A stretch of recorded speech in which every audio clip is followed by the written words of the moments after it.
Hello दोस्तों, नमस्कार। कैसे हैं आप लोग? आशा करता हूँ ठीक होंगे। आप लोग अभी अच्छे से जान गए होंगे कि चुनाव आचार संहिता लग गई है, चुनाव डिक्लेयर्ड हो चुके हैं और चुनाव होंगे, अपने नियत समय पे होंगे। और जो वैकेंसीज, जो भर्तियाँ आने की उम्मीद थी, वो उम्मीद अब खत्म हो गई है। कम से कम 3 महीने तक, 4 महीने तक, 3-4 महीने तक कोई उम्मीद, नई वैकेंसी कोई उम्मीद नहीं है। इस स्थिति में कुछ आपके पास पुरानी वैकेंसियाँ हैं, उन पे आपको काम करना है। पुरानी वैकेंसी क्या है आपके पास? जैसे लेखपाल है और यूपी पुलिस की कुछ वैकेंसी हैं अलग अलग पदों के लिए। जैसे यूपी पुलिस में एक रेडियोलॉजी करके आई है और एक वैकेंसी आई है। तो लगभग 4,000 के आसपास दोनों वैकेंसीज मिला करके हैं। और उसके अलावा अन्य राज्यों में कुछ वैकेंसियाँ हैं, उनको आप देख लीजिए, वो कांस्टेबल पुलिस के लिए ही हैं। लेकिन उत्तर प्रदेश में फ़िलहाल इतनी ही वैकेंसियाँ हैं, तो उसके लिए आप तैयार हो जाइए। और 2 महीने के लिए जो समय आपके पास गोल्डन समय है, गोल्डन चांस है आपके पास। तो 2 महीने आप अपना सिलेबस कंप्लीट कर लीजिए, बिना किसी रोक टोक के, बिना किसी झंझट के। और दूसरा चीज़ ये है कि कोविड-19 कोरोना फिर से वापस आ रहा है। आप देख रहे होंगे कि ज़्यादातर संस्थान बंद हो रहे हैं। जो भी परीक्षाएं हैं, जैसे एक अभी यूपीएससी एई करके थी, वो परीक्षा कैंसिल हो गई। वो उसने अपना अप्रैल में डेट रख दिया है, मार्च अप्रैल में। और अन्य तमाम कॉलेजेस, यूनिवर्सिटियां बंद हो रही हैं। तो निश्चित रूप से, और देखिए, चुनाव है तो उसमें सारे प्रचार वगैरह पर रोक लग गई है। कोई जनसभा, साइकिल रैली इत्यादि पर रोक लग गई है। तो इन सब चीज़ों में उम्मीद है कि आगे से चल के संभवतः तमाम चीज़ें बंद होंगी, वो कोचिंग संस्थान वगैरह बंद होंगे। तो आपके पास ऑनलाइन प्लेटफॉर्म ही पढ़ने के लिए होगा, तो उसमें भी आपको मेहनत कर लेनी है, काम कर लेना है। और फिलहाल आप जानते होंगे कि मैं रंजीत आपके साथ मैथ लेकर के सफलता विथ आरजे में उपस्थित हुआ हूँ, और मैथ का ही पार्ट आपको कराऊंगा। उसके लिए मैं प्रस्तुत हूँ। मैं आपके लिए और एक बात बता दूं कि आपको लेखपाल और यूपी कांस्टेबल जो वैकेंसियाँ हैं आपके साथ, आपके सामने, उन्हीं दोनों को फोकस करके मैथ का सिलेबस कराऊंगा। हाँ, इसमें टेट और सुपर टेट, यानी जो TET, C TET, super TET होंगे, वो भी कंप्लीट होंगे, क्योंकि सिलेबस लगभग सेम है। कुछ चैप्टर हो सकते हैं इधर उधर हों, तो उनको देखा जाएगा। जो चैप्टर इधर होंगे उधर से अलग से भी करा दिया जाएगा उनको, जो कम ज़्यादा होंगे किसी उसमें, या बता दिया जाएगा कि ये उसके लिए है, आप ये पुलिस के लिए है, लेखपाल के लिए है, या ये टेट के लिए है। तो उसके लिए आप निश्चिंत रहिए। फिलहाल आप पढ़िए, पढ़ने का काम करिए, बाकी जिम्मेदारी आप मुझ पर छोड़ दीजिए। और चूँकि मैं मैथ पढ़ाऊँगा, तो मैथ का सिलेबस और कुछ उसके साथ मैथ के विषय में कैसे आसान बनाया जाए, उस पर भी डिस्कस करूँगा। तो फिलहाल आप पहले मैथ देख लीजिए। मैथ को देख लीजिए। मैथ 2 भागों में बांट कर पढ़ते हैं, एक अर्थमेटिक, दूसरा एडवांस मैथ। अर्थमेटिक के अंतर्गत जो चीज़ें आती हैं, उसमें आता है वर्गमूल, समीकरण, है ना, अनुपात, समानुपात, परसेंटेज, साझेदारी, प्रॉफिट लॉस, है ना, या साई सी आई, ये सारी चीज़ें आती हैं। तो उन चीज़ों को हमें ध्यान, एडवांस मैथ में जैसे आता है आपका त्रिभुज, वर्ग, यानी क्षेत्रफल, परिमाप, आयतन, ये सारी चीज़, ट्रिग्नोमेट्री, बीजगणित, ये सारी चीज़ें एडवांस मैथ में आता है। तो उन चीज़ों को हम डिस्कस करेंगे चैप्टर बाय चैप्टर। तो आइए सबसे पहले हम मैथ की बात करते हैं, उसका सिलेबस डिस्कस करते हैं। देखिए, मैथ का जो है अर्थमेटिक का पार्ट हम आपको डिस्कस करते हैं। अर्थमेटिक में सबसे पहले आप देख लीजिए, जो सबसे पहले आता है अर्थमेटिक, यानी संख्या पद्धति का जो पार्ट होता है, जिनमें संख्या संबंधित पार्ट होते हैं। तो चित्र का इसमें कम महत्व रहता है, तो वो अर्थमेटिक ही होता है। अंकों का खेल जिसमें हो, जिसमें अंकों के साथ काम करना हो, वो अर्थमेटिक होता है। तो अर्थमेटिक में देख लीजिए, सबसे पहले जो शुरुआत जहाँ से होती है, उसका शुरुआत होता है नंबर सिस्टम से। नंबर सिस्टम आप जानते हो क्या है? नंबर सिस्टम जो है संख्या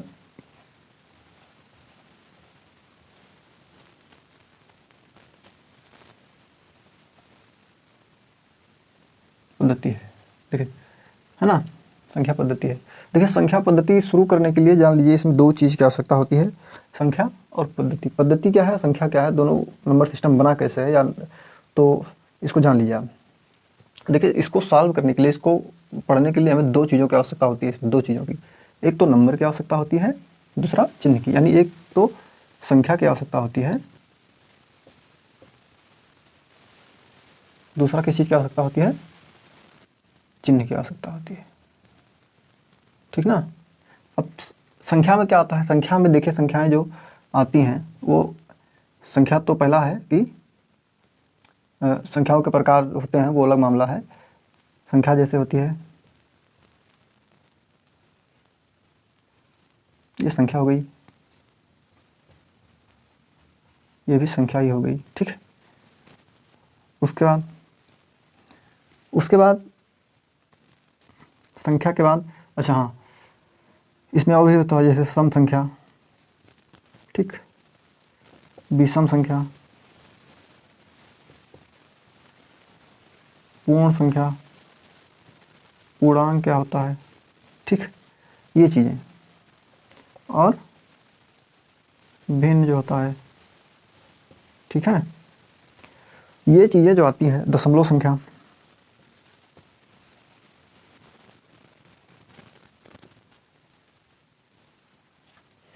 इन चीज़ों पर हम डिस्कस करेंगे। तो ये जो चीज़ें होती हैं, धनात्मक और ऋणात्मक संख्या, ठीक है।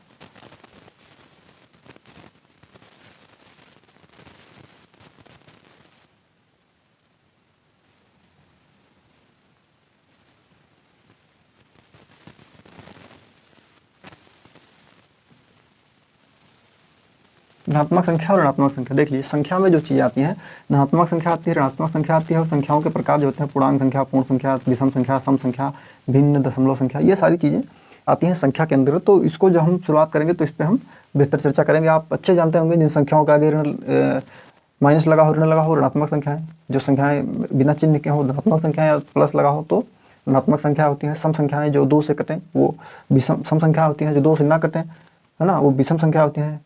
इस प्रकार से भिन्न आप जानते होंगे, दशमलव संख्या आप जानते होंगे, तमाम चीज़ें आप जानते होंगे।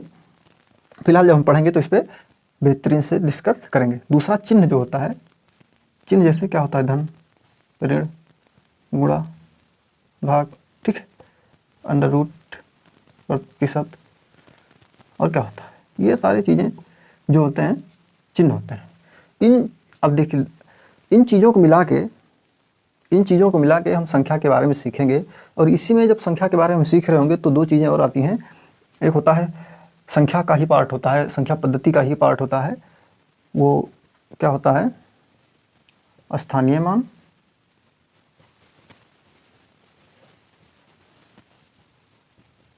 और वास्तविक मान, ये भी संख्या पद्धति का ही पार्ट होता है। तो इन चीज़ों को भी हम देखेंगे। यानी कुल मिला के संख्या पद्धति जो हम पढ़ेंगे, पूर्ण रूप से, पूर्णतः हम किसके बारे में पढ़ेंगे, पूर्णतः हम संख्या के बारे में पढ़ेंगे,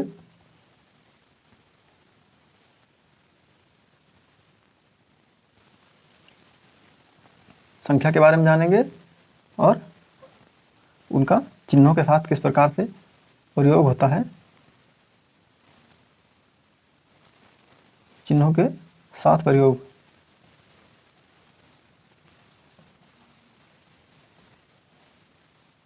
ये हम पढ़ेंगे संख्या पद्धति में। इतना चीज़ आपको संख्या पद्धति में पढ़ना है। देखिए, संख्या पद्धति, संख्या के बारे में पढ़ेंगे, चिन्ह के साथ उसका प्रयोग करेंगे, और धनात्मक, ऋणात्मक, ठीक है, सम, विषम, पूर्ण, पूर्णांक, दशमलव संख्या, भिन्न संख्या, स्थानीय मान और वास्तविक मान, आदि चीज़ें जो चिन्हों के साथ उनका प्रयोग होगा, गणितीय चिन्हों के साथ उनका प्रयोग जो होता है, वो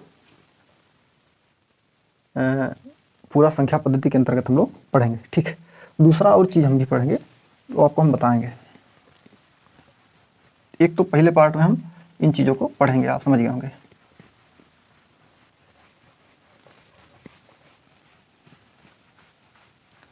ये गणित का पहला पार्ट है।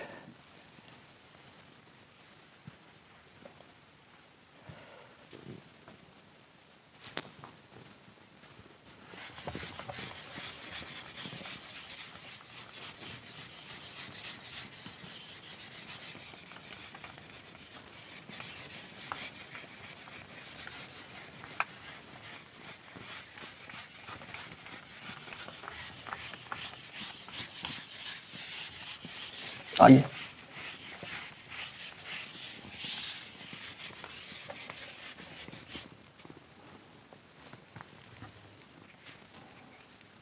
कुछ और टॉपिक होते हैं, वो टॉपिक कैलकुलेशन के अंतर्गत आते हैं। वो कुछ और टॉपिक होते हैं, संख्या पद्धति के ही पार्ट माने जाते हैं, लेकिन जनरली उनका प्रयोग जो है कैलकुलेशन फास्ट करने में या चीज़ों को समझने में ज़्यादा किया जाता है। तो उनको हम दूसरे टॉपिक में मान के चलेंगे। उनका नाम क्या है?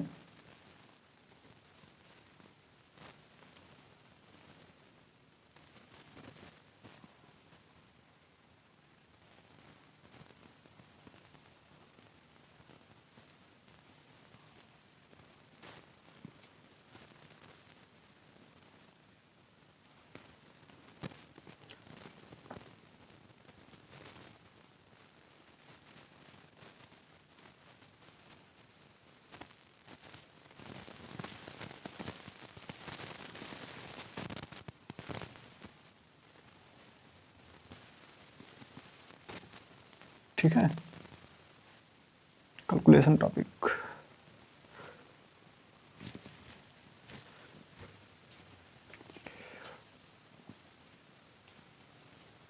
ठीक, इसमें क्या चीज़ें लेंगे?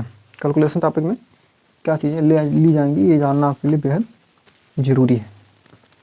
देखिए, कैलकुलेशन टॉपिक में जो चीज़ें ली जाएंगी, सबसे पहले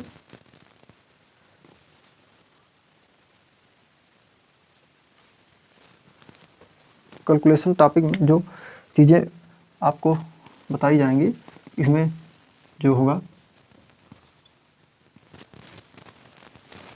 जोड़,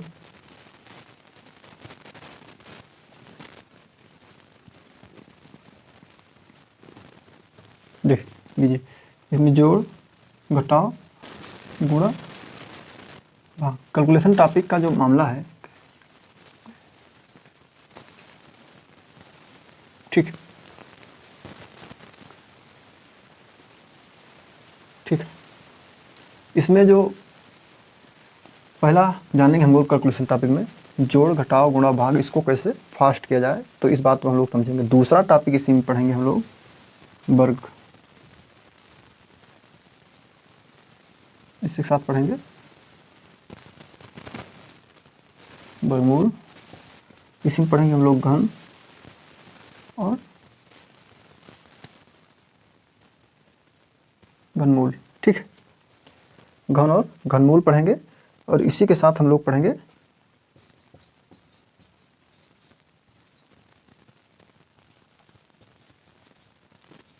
सरलीकरण, और सरलीकरण के ही अंतर्गत हम लोग पढ़ते हैं भी BODMAS।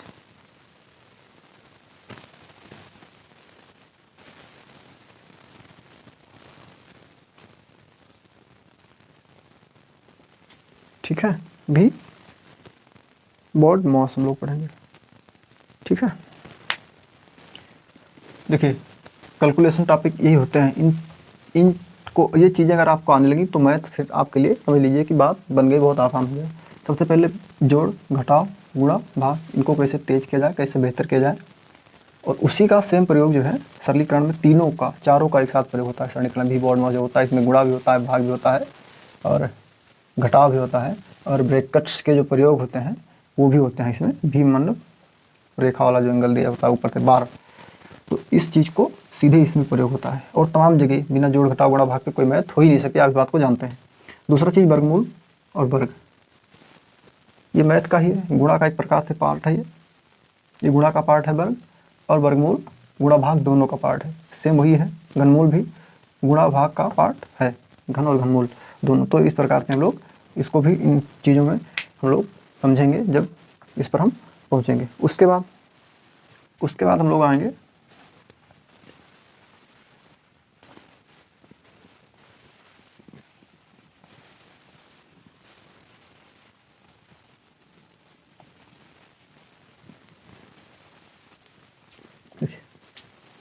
उसके बाद हम आएंगे प्रतिशत पर। बहुत ही, ये प्रतिशत में लीजिए,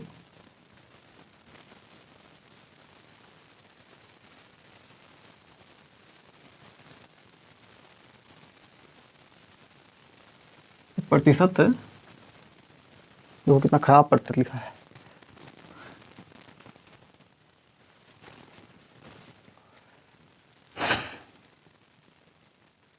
इसके बाद हम लोग आएंगे प्रतिशत पर, ठीक है ना।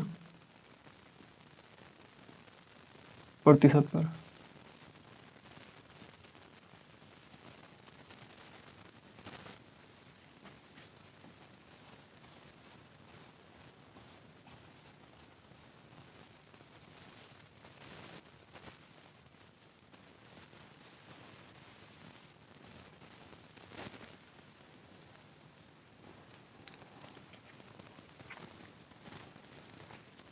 प्रतिशत का आप लोग जानते होंगे कि 100 में जो 100 में जो हो उसी को प्रतिशत कहते हैं। 100 में जो हो उसी को प्रतिशत कहते हैं। यानी प्रत्येक 100 में जो भाग हो, प्रत्येक में 100, तो प्रतिशत हम लोग समझेंगे। देखिए प्रतिशत का पहले तो क्या है कि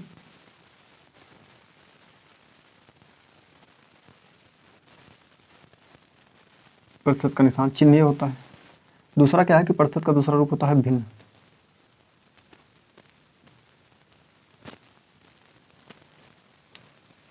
तो भिन्न को कैसे प्रतिशत में बदलेंगे, प्रतिशत को कैसे भिन्न में बदलेंगे, ये अहम पार्ट होता है। सबसे शुरुआती पार्ट प्रतिशत का यही होता है। दूसरा जो परसेंटेज का मामला आएगा, प्रॉफिट एंड लॉस आएगा। प्रॉफिट एंड लॉस आएगा।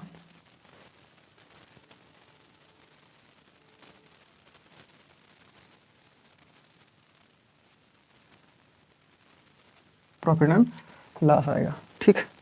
तीसरा जो आएगा इसमें डिस्काउंट आएगा।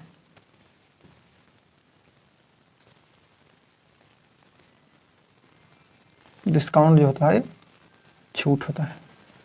चौथा इसी में आएगा। डिस्काउंट के बाद क्या आएगा, डिस्काउंट के बाद इसी में आता है एस आई एंड सी आई। जो एस आई एंड सी आई, ये क्या होता है,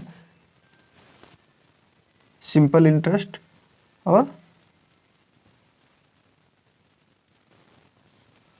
साधारण ब्याज और चक्रवृद्धि ब्याज जो आता है, ये प्रतिशत के अंतर्गत आता है। तो ये अच्छा, इसी में दो चीज़ें और होती हैं। इसी में अगर आपको दिखाई पड़ रहा हो तो प्रतिशत के अंतर्गत हम लोग ही पढ़ेंगे। प्रतिशत से मिलता जुलता होता है।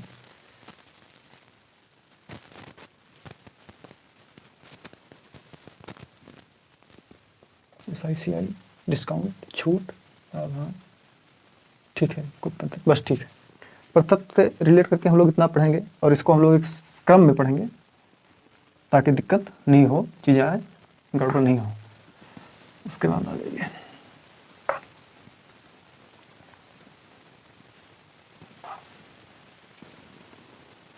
उसके बाद हम लोग पढ़ेंगे रेशियो एंड प्रपोर्शन, अनुपात एंड समानुपात।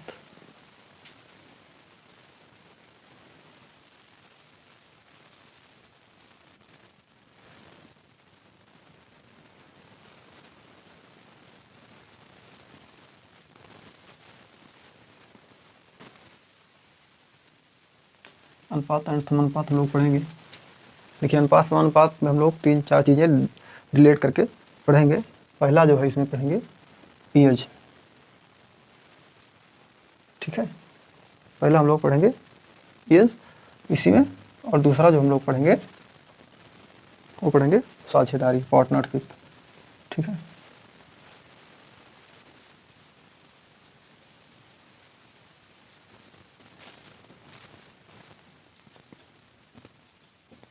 इसी को हम लोग कहते हैं आयु संबंध।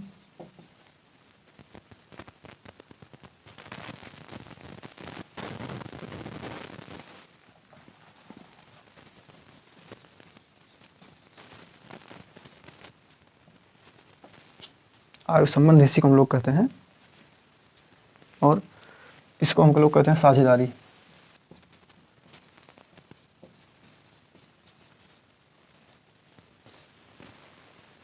ठीक, अनुपात समानुपात से हम लोग 2-3 चीज़ें रिलेट करके पढ़ेंगे। पहला काम आयु संबंध, दूसरा काम साझेदारी।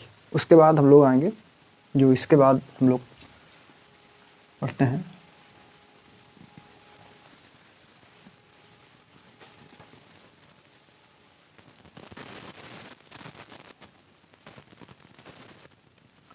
एलसीएम पढ़ेंगे, एचसीएफ पढ़ेंगे, ठीक है। और हम पढ़ेंगे एवरेज, औसत। ठीक, ये चीज़ हम लोग पढ़ेंगे। एवरेज औसत जब हम लोग पढ़ेंगे तो इसी से हम लोग पढ़ेंगे, जो एक चैप्टर लेट करके हम लोग पढ़ेंगे, जो उसमें आता है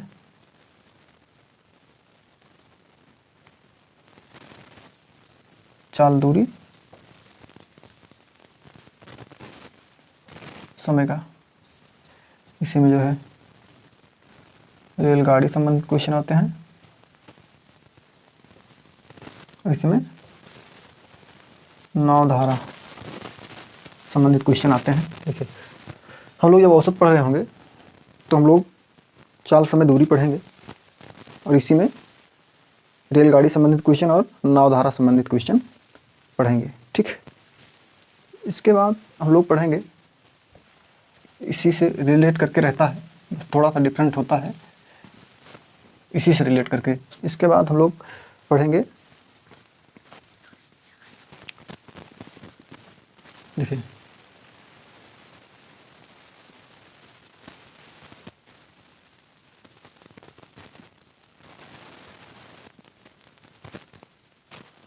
कार्य और समय।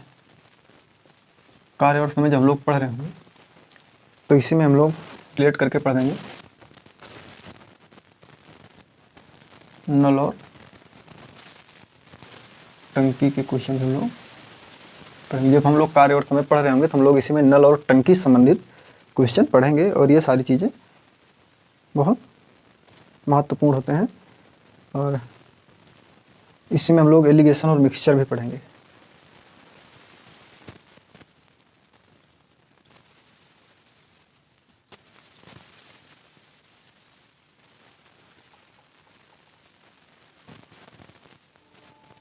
मिश्रण संबंधित क्वेश्चन हम लोग पढ़ेंगे। ठीक है, इससे हम लोग एलिगेशन भी पढ़ेंगे, मिक्सचर भी पढ़ेंगे। ठीक, एलिगेशन और मिक्सचर इसे हम लोग पढ़ेंगे। उसके बाद जो आता है, हमने क्या क्या देख लिया, हमने प्रतिशत देख लिया, हमने संख्या पद्धति का पार्ट देख लिया, हमने एलसीएम एचसीएफ हो गया, और क्या हो गया, अनुपात समानुपात हो गया हमारा, और सिंपल इंटरेस्ट, कंपाउंड इंटरेस्ट हो गया, और अर्थमेटिक के जो पार्ट थे भी बोर्ड मैथ्स वगैरह हो गया। और हम लोग लगभग अब अर्थमेटिक को पूरा कर चुके हैं। हम लोग चलते हैं एडवांस मैथ की तरफ। ठीक, एडवांस मैथ की तरफ चलते हैं।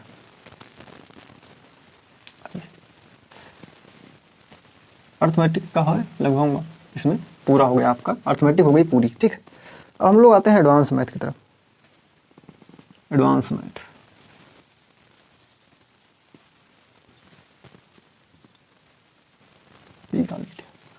इतना खराब लिखा ठीक नहीं है। ठीक,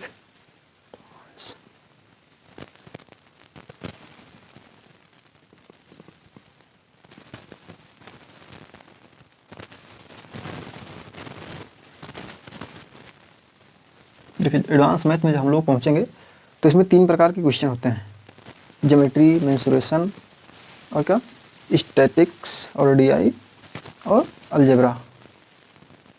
ठीक है, इसमें क्या होता है, पहला काम तो बीजगणित होता है।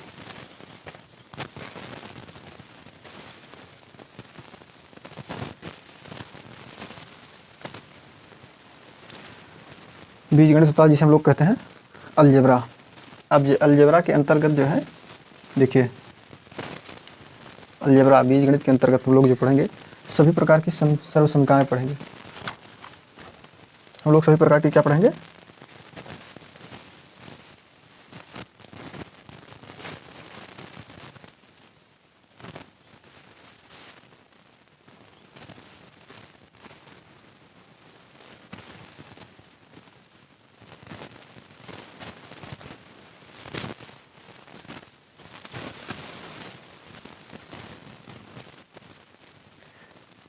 सर्व समीकरण पढ़ेंगे। अब सर्व समीकरण देखिए, सर्व समीकरण इसका पढ़ेंगे हम लोग सिद्धांत,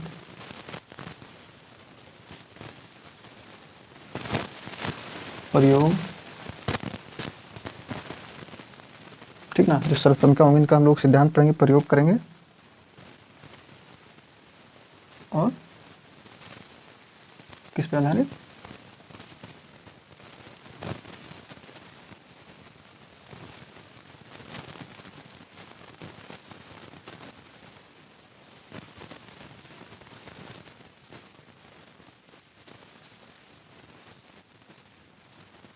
सूत्र आधारित प्रश्न भी करेंगे। देखिए सभी प्रकार के समीकरण और इसका सिद्धांत प्रयोग और सूत्र आधारित प्रश्न हम लोग इसके अंतर्गत करेंगे, ठीक है ना। इसके अंतर्गत हम लोग करेंगे, ठीक। ये हो गई आपकी अलजेब्रा।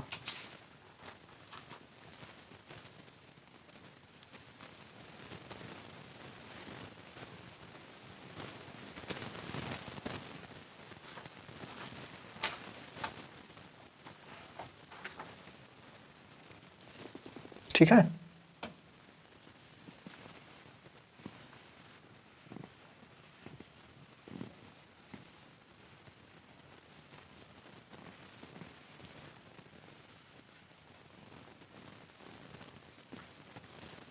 और हम लोग क्या पढ़ेंगे, हम लोग पढ़ेंगे मेंसुरेशन,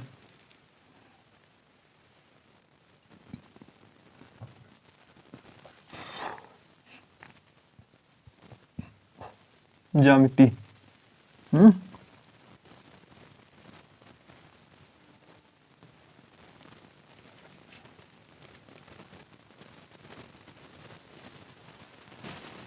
हम लोग क्या पढ़ेंगे,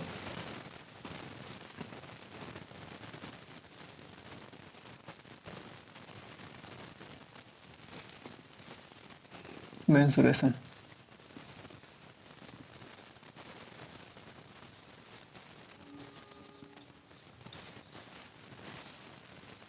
मेंसुरेशन में देख लीजिए, एक होता है 2D 3D। मेंसुरेशन में 2D और 3D होता है। 2D के अंतर्गत हम लोग जो 2D पढ़ेंगे, 2D के अंतर्गत हम लोग पढ़ेंगे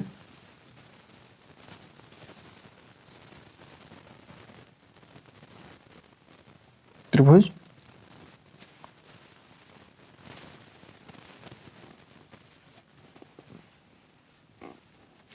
ठीक है।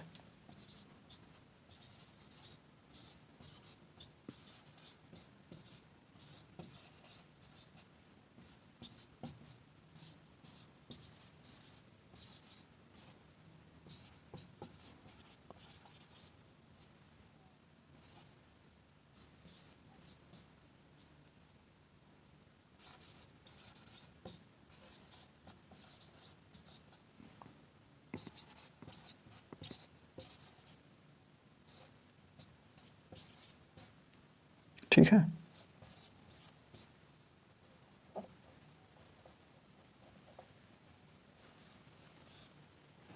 सभी प्रकार के त्रिभुज और सभी प्रकार के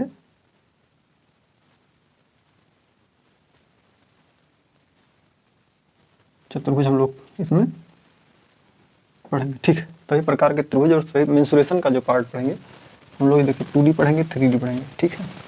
और इसमें 2D में पढ़ेंगे हम लोग सभी प्रकार के त्रिभुज और सभी प्रकार के चतुर्भुज। इसमें जो हम लोग को ज्ञात करना रहता है, इसमें हम लोग ज्ञात करेंगे क्षेत्रफल, परिमाप और आयतन, ठीक है। ये देखिए मेंसुरेशन में 2D और 3D होते हैं, जिसमें सभी प्रकार के 2D में सभी प्रकार के त्रिभुज और सभी प्रकार के चतुर्भुज आते हैं।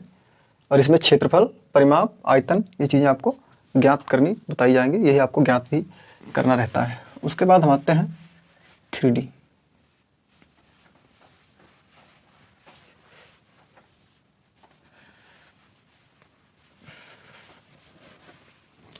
3D की जो मामला है, 3D में पहले आता क्या है जान लीजिए। 3D में जो आता है घन आता है, ठीक है। घनाभ आता है,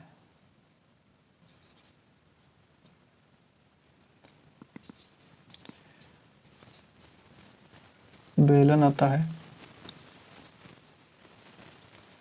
शंकु आता है और गोला भी आता है। इसमें इसमें इसमें देखिए वृत्त आता है, इसमें गोला नहीं आता, वृत्त आता है, लेकिन इसमें गोला आता है। तो इसमें घन, घनाभ, बेलन और शंकु, गोला आता है। इसमें भी वही ज्ञात करना रहता है, इन सबका जो ज्ञात करना रहता है वही क्षेत्रफल,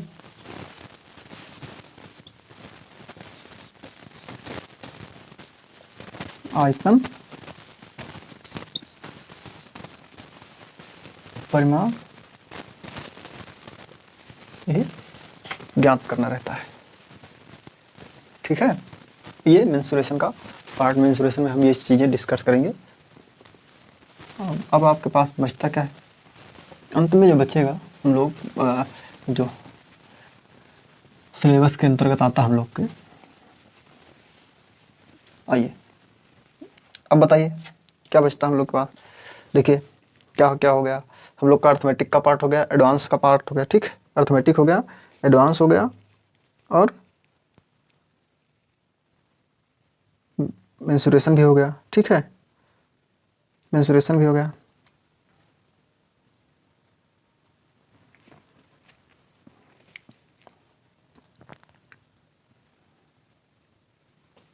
इसी में एक पार्ट आता है ज्योमेट्री का।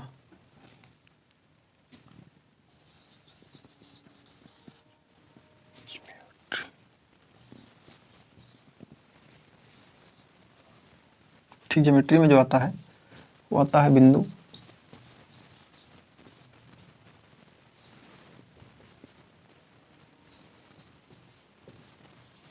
रेखा। जब दो बिंदु को, तीन बिंदु आपस में मिला दिया जाता है, रेखा हो जाता है। और उसके बाद क्या आता है, कोण। ठीक है,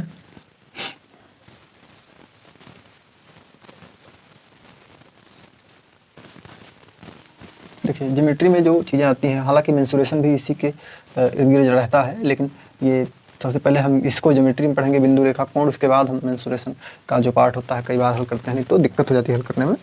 तो और इसी में फिगर भी आता है, इसी में फिगर भी आता है।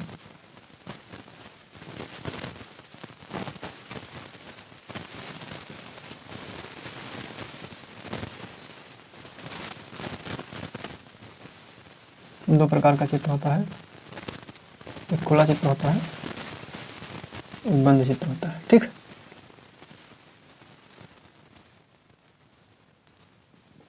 ये ज्योमेट्री के अंतर्गत हम इन चीज़ों को ध्यान से पढ़ेंगे। अच्छा, इसके कुछ जो है थ्योरम भी होते हैं, प्रमेय भी होते हैं, तो हम उसको भी डिस्कस करेंगे। जब यहाँ पर पहुँचेंगे तो इसके कुछ प्रमेय होते हैं, कुछ थ्योरम होते हैं, उसको भी हम डिस्कस करेंगे। ओके, ठीक। अब क्या बचा हमारे पास, कुछ बचता है क्या?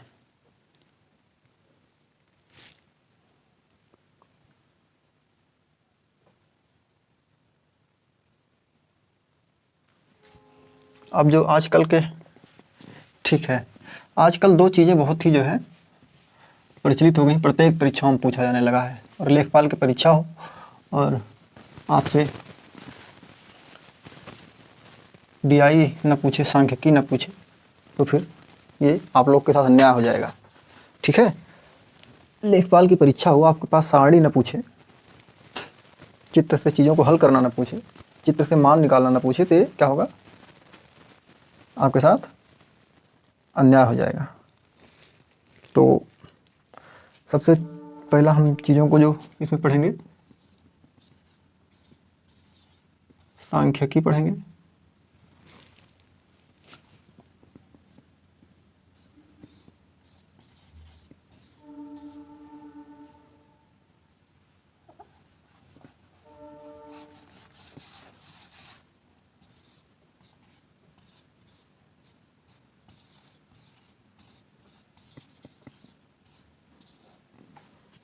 सबसे पहले हम सांख्यिकी देखेंगे सांख्यिकी में हम देखेंगे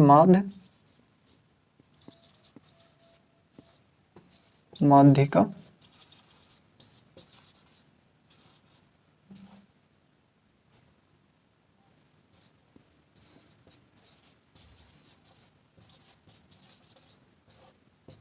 बहुलक। ठीक है, ये चीज़ें हम सांख्यिकी के अंदर देखेंगे, माध्यिका, बहुलक, ये चीज़ें सांख्यिकी के अंतर्गत हम लोग देखेंगे। दूसरा चीज़ जो होता है वो होता है इसमें हम लोग देखेंगे DI।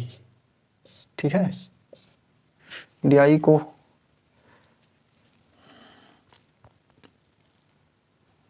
ठीक, DI में हम लोग पढ़ेंगे पाई चार्ट,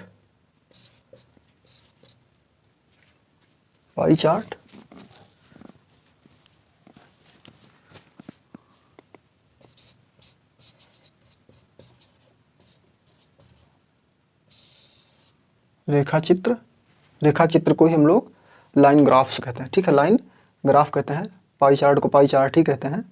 उसके बाद दंड आलेख, बार ग्राफ, दंड आरेख।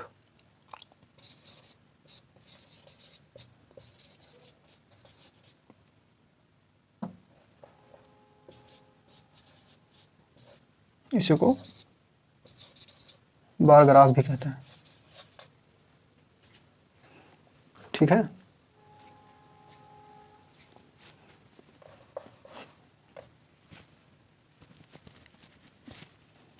इसी को बार ग्राफ भी कहते हैं। ठीक है, इसी को लाइन ग्राफ कहते हैं।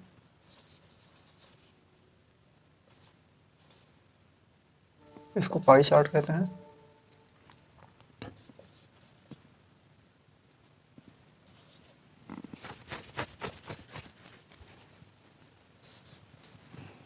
क्या हो गया? पाई चार्ट, रेखाचित्र। ठीक, और कहीं पे आता है सारणियन।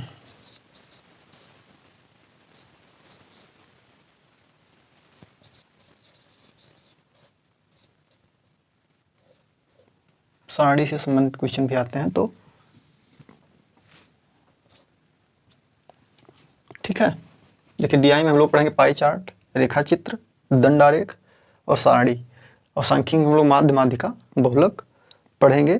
और इस प्रकार से जो है गणित का जो चैप्टर सिलेबस है वो लगभग ख़त्म होता है। ठीक है, गणित का सिलेबस लगभग ख़त्म होता है। और बाकी जो चीज़ें विस्तृत चर्चा जो है नहीं की गई है, तो इसमें बाकी चीज़ें सम्मिलित की जाएंगी। वो उसके इन्हीं चीज़ों के पार्ट होते हैं। तो जैसे संख्या पद्धति का कभी अंत ही नहीं होता है, संख्या पद्धति हम पढ़ते रहे, ख़त्म नहीं कर पाते हैं। लेकिन क्योंकि उसका कोई अंत नहीं है, वो बहुत सारी चीज़ें हैं, जितना पढ़ा जाए संख्या पद्धति उतना कम है। तो हम संख्या पद्धति कभी ख़त्म नहीं कर सकते, कभी उसका अंत नहीं कर सकते। लेकिन उतनी चीज़ों को जो एग्जाम ओरिएंटेड हैं, जो एग्जाम संबंधित चीज़ें पूछी जाएंगी, तो उसको हम लोग करते हैं। उसका 70-80%, 90% भाग हम लोग करने का प्रयास करते हैं। और ये माना जाता है कि ठीक है, संख्या पद्धति हो गई। 2-3 चीज़ें अब बता देते हैं कि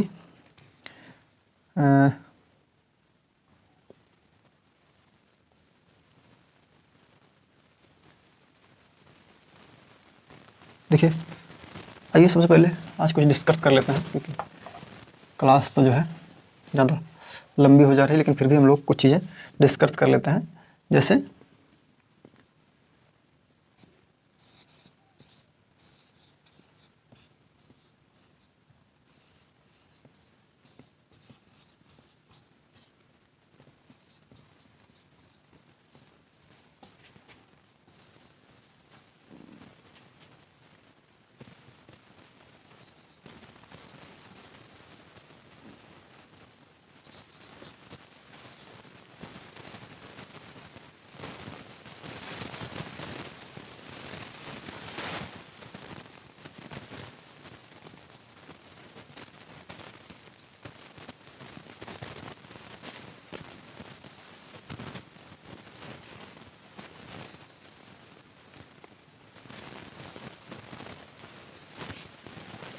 जिस संख्या के अंत में 5 हो उसका वर्ग अपरिवर्त। जिस संख्या के अंत में 5 है तो वर्ग तो आप भी जानते होंगे।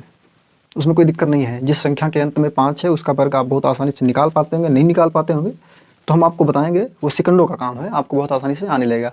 लेकिन उसका प्रयोग कहाँ है, ये चीज़ें समझनी आपको बहुत ही ज़रूरी है, तो उसको हम आपको बताते हैं। जैसे पहले जान लीजिए, जिन संख्या के अंत में 5 हो, मान लीजिए हमने 15 ले लिया,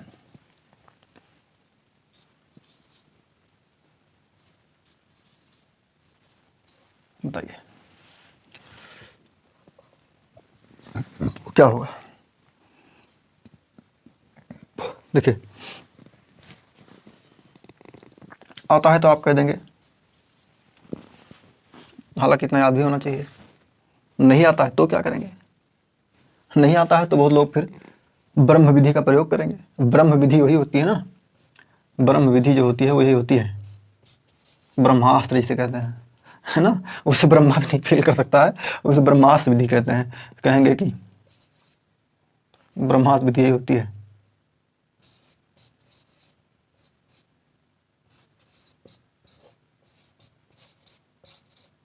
ये ब्रह्मास्त्र विधि है। 5 5 25, 5 5 7, 5 5 1, 5 12 2, ये ब्रह्मास्त्र विधि है। ये चीज़ें छोटे अंक में तो करना आसान है, लेकिन जब चीज़ें मामला बड़ा हो जाएगा तो ये सब चीज़ें करना आसान नहीं है। तो इन चीज़ों से थोड़ा बच के रहना है, तो ये एग्जाम में काम नहीं देने वाली है। तो हम ब्रह्मास्त्र का प्रयोग नहीं करेंगे, हम बहुत आसान चीज़ें सीखेंगे। देखिए हमने बताया था कि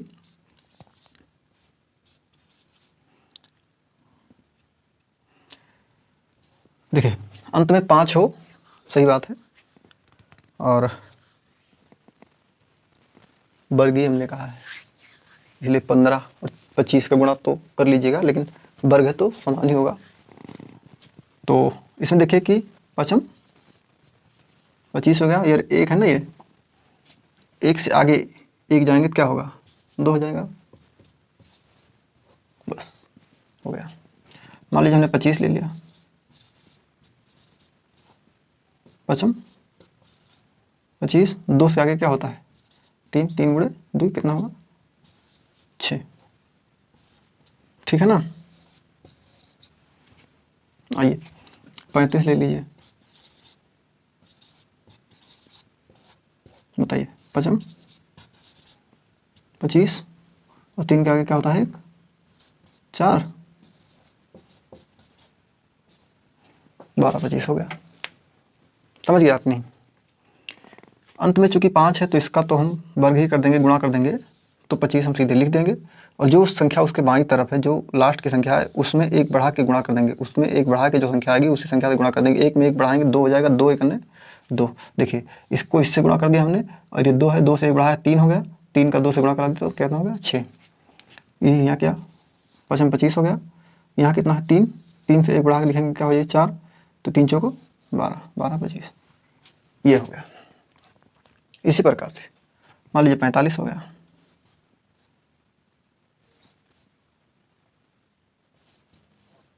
बताइए 45 तो 5 25, 4 से बढ़ाएंगे क्या हो गया, 5 5 20 हो गया।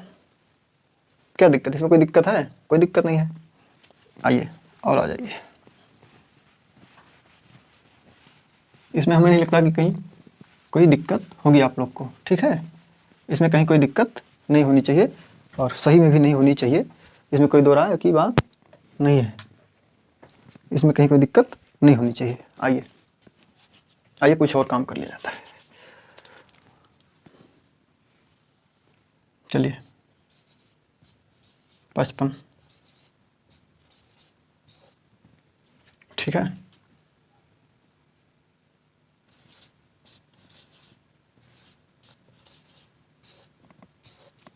65,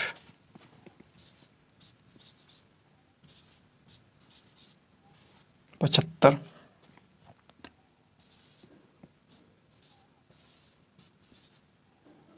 85, 95। अगर आप वीडियो देख रहे हैं इस समय, जब भी आप वीडियो देख रहे हैं तो आप इसको करके तुरंत कमेंट करिए। आपके पास 1 मिनट का समय है, 1 2 3 4 5 संख्या आपको दी गई है, पांचों के मान क्या होंगे आप तुरंत 1 मिनट में बताइए, 1 मिनट में पांचों के उत्तर बताइए, बिल्कुल बताइए। चलिए क्या होगा, पिछला हमने बता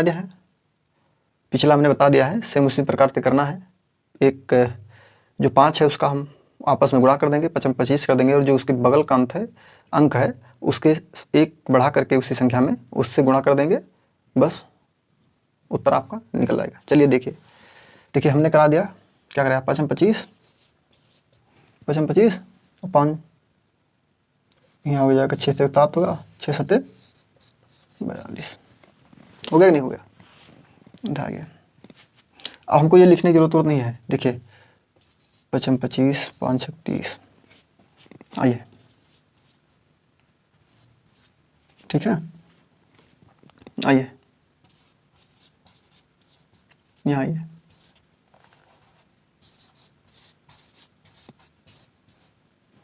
किसी को दिक्कत, कोई दिक्कत नहीं। आइए हम बता देते हैं। देखिए 5 में 25 कर दिया और 5 से 1 बढ़ा करके 6 कर दिया, 5 6 30 कर दिया, 5 में 25 कर दिया, 7 से 1 बढ़ा करके 8 कर दिया, गुणा कर दिया, 5 में 25 कर दिया और 8 से 1 बढ़ा करके 9 कर दिया, 9 8 72 कर दिया। देखिए 5 में 25 कर दिया और 9 से 1 बढ़ा करके 10 को गुणा करा दिया। किसी कोई दिक्कत नहीं होनी चाहिए इसमें। अब इसमें किसी कोई दिक्कत नहीं होनी चाहिए।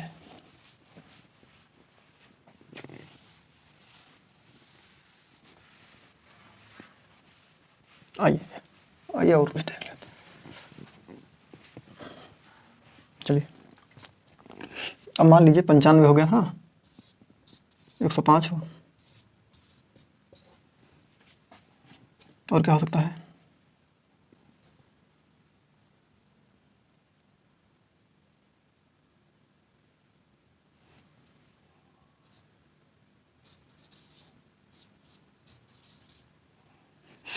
ठीक है। चलिए आइए, सेम वही प्रक्रिया इसमें भी कर देंगे। 25, ठीक है, इसमें वही कर देंगे।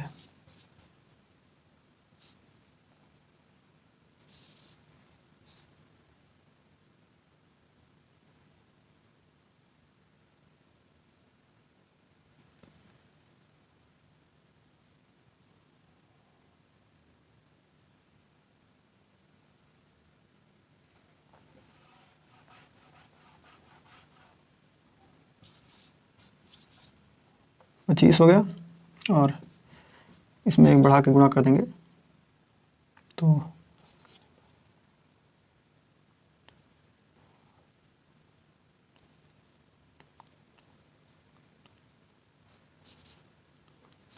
ठीक है, इतना सा काम था, 12 दशमलव से, ठीक, ये उत्तर हो गया आपका। कोई दिक्कत? अब देखिए इसका प्रयोग कहाँ है। अब ये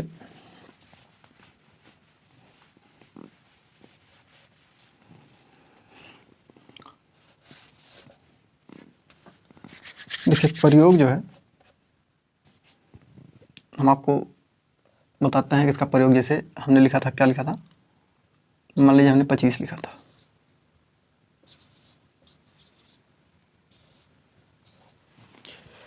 पच्चीस में क्या कॉमन दिखा आपको, 25 में आपको कुछ कॉमन दिखा क्या? ये जो इकाई का अंक है इसका योग जो है 10 दिखा था, इसका योग 10 दिखा था, और ये जो दहाई का अंक है ये समान दिखा था। यानी इकाई के योग का जो हो वो 10 होना चाहिए और एक इधर का जो है क्या है, समान होना चाहिए। अगर इकाई का योग 10 है और दहाई समान है तो हम इसका प्रयोग इसी प्रकार से सेम कर लेंगे, जैसे मैं आपको बता रहा हूँ।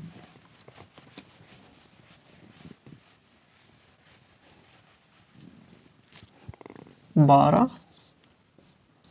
18, देखिए 8 दूनी 16, 16, क्या हमने कर दिया, हमने कहा था कि इसका योग जो है 10 होना चाहिए और ये क्या होना चाहिए, समान होना चाहिए। तो देखिए इसका योग 10 मिल गया और ये समान मिल गया, तो हमने वहाँ भी ऊपर नीचे गुणा कर दिया था और इसका एक अंक बढ़ा करके हमने करा दिया था, एक अंक बढ़ा कराएंगे 2 हो जाएगा, ऊपर नीचे गुणा करा दिया तो 16 हो गया। ठीक है, अब मान लीजिए जैसे लिखते आप 14 16, सेम वही था 24 224। ठीक, कुछ भी ले लीजिए, मान लीजिए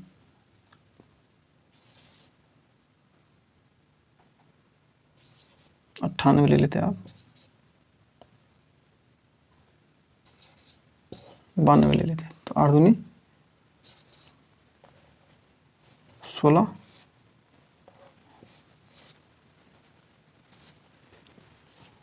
ठीक है, यह उत्तर आ जाएगा। इसका योग क्या है 10 है, ये समान है, तो 9 धम्मा 90 16। और कुछ मैं 2-4 उदाहरण लेता हूँ, उसके बाद क्लास को समाप्त करता हूँ। क्लास बहुत ज़्यादा लंबी हो जा रही है और आप लोग बोर भी हो जा रहे होंगे, लेकिन फिर भी ये कोशिश है मेरी कि चीज़ें समझ जाए तो आपको दोबारा करना ना पड़े। ये कैलकुलेशन इसी से फास्ट होता है, नहीं तो हमको ब्रह्मास्त्र विधि का प्रयोग करना होगा। तो ब्रह्मास्त्र विधि का प्रयोग करने से बेहतर है कि हम फास्ट कैलकुलेशन सीख लें, और इसके लिए आपको देखना पड़ेगा, आपको करना पड़ेगा। चलिए मान लीजिए 38 है और 32 है, 34 है, 36 है, और क्या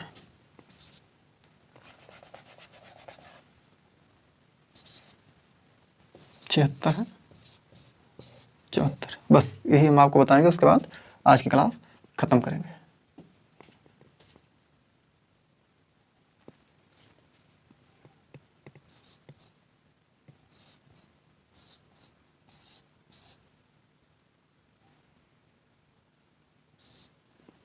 ठीक है, चलिए आइए देखिए,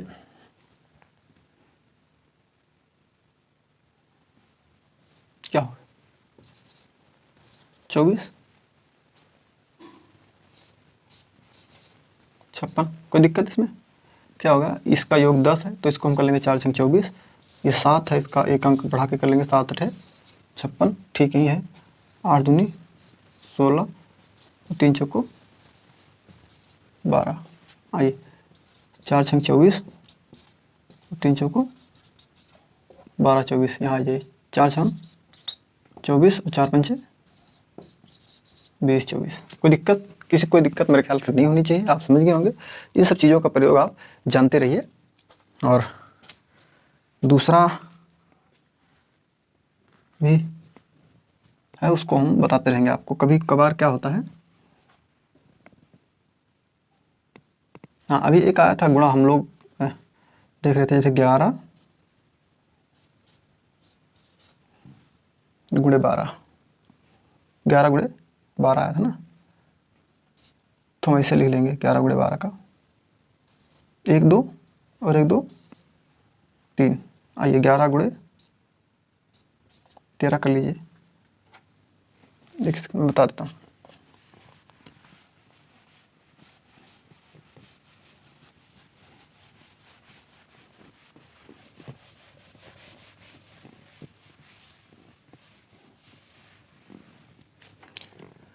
एक सवाल हम लोग लगा रहे थे, तो उसमें 1-2 सेकंड का समय लग गया था। वो सवाल क्या था मैं बता दे रहा हूँ। 1 1 5 था, 1 1 5 था, हमने लिखा था 25 और 132 में कुछ समय लग गया था। अब ये 25 हो गया और ये गुणे 12 हो गया, तो 132 हो गया। ठीक है, देखिए इस प्रकार के जब 11 के गुणा का मामला, जैसे मान लीजिए 11 गुणे 12, 11 गुणे 13, 11 गुणे 14, 11 गुणे 15, 11 गुणे 17, 11 गुणे 18। देखिए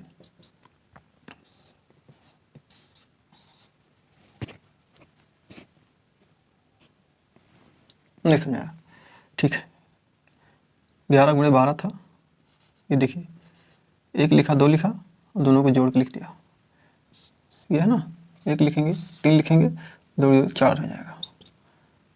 14 है ना, 14 गुणे 11 है तो 1 4 और 1 जोड़ देंगे तो 5। आइए 11 गुणे 15 है, 1 लिखेंगे, 5 लिखेंगे, इसको जोड़ देंगे 1 6 हो जाएगा। 11 गुणे 16 है, 1 लिखेंगे, 6 लिखेंगे, 1 जोड़ेंगे 7 हो जाएगा। 11 गुणे 18 है तो 1 लिखेंगे, 8 लिखेंगे और 1 जोड़ देंगे तो 9 हो जाएगा। इस प्रकार से 11 का गुणा आसान होता है। अब 11 का गुणा मैं समझता हूँ सीख गए होंगे। बाकी चीज़ें आगे क्लासों में बताते रहेंगे, कैसे कैलकुलेशन को फास्ट किया जाए, कैसे चीज़ों को आसान किया जाए। और मैं समझता हूँ कि आज की क्लास चूँकि बहुत लंबी हो जा रही है तो ख़त्म किया जाए। और तो इसी के साथ आज की क्लास संपन्न की जाती है। और मैं चाहता हूँ कि क्लास आपको पसंद आई हो तो आप ज़्यादा से ज़्यादा शेयर करिए, सब्सक्राइब करिए और कमेंट करके अपनी राय देते रहा करिए। और इससे मेरा उत्साह होगा। और निश्चित रूप से जब सब्सक्राइबर पूरे हो जाएंगे तो हम लोग लाइव आएंगे, तो फिर आप लोग को इंतजार नहीं करना पड़ेगा, बहुत अच्छे कंटेंट के साथ हम लोग आएंगे। हम लोग इसी इंतजार में ज़्यादा रुकना पड़ रहा है कि लाइव आने की व्यवस्था बन जाए, और वो आप सब्सक्राइब कर देंगे तभी हो जाएगा। तो ज़्यादा से ज़्यादा शेयर करिए, सब्सक्राइब करिए और खुश रहिए, मस्त रहिए, पढ़ते रहिए। कोविड-19 के जो रूल हैं उनका पालन करते रहिए, ज़्यादा मास्क लगा के निकलिए, क्योंकि आजकल तो चलान भी कटने लगे हैं बिना मास्क के। जो लोग गाड़ी वगैरह चला रहे हैं, निकल रहे हैं बाहर, तो उनके चलान भी कटने रहे हैं। तो इसके लिए आप लोग सावधान रहिए। चुनाव है, आचार संहिता है, कोई ऐसी पोस्ट सोशल मीडिया पर ना करिए, कोई ऐसी चीज़ शेयर ना करिए जिससे दिक्कत हो।